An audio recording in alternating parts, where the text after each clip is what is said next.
So I have taken my patient off the table and put him in a chair with a supported position here. Because of his painful and stiff elbow, I don't think I can do wrist mobilization on the plinth or table unless I had one that I could really lower, but then he wouldn't be supported. So anyway, now I've changed it from the Maitland supine to sitting position to adapt to his elbow, of course. He's got a stiff wrist, not a painful or edematous wrist. And since most flexion and extension comes from the radiocarpal and midcarpal area, according to Maitland, and that one should have about 85 degrees of flexion and extension in either direction, and our poor patient only has 15 or so, I've decided to stick with mobilizing those two areas, the radiocarpal and midcarpal area.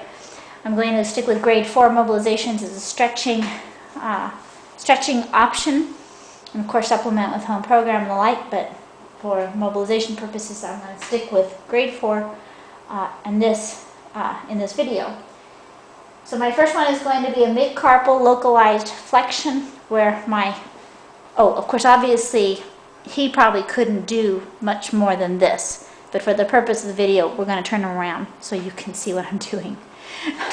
So I'll probably be standing for my body mechanics, and I'll have my fingers along the proximal row of the carpals in the back, posterior part, and my thumbs in the distal row of the carpals here in the center in the midcarpal area.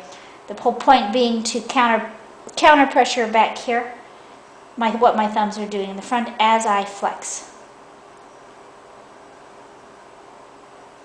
I'm stabilizing the hand also. Okay, so that's his movement. We're going to pretend that's all he's got. So I'm going to do grade 4s. We're pretending that's the end of his movement right there.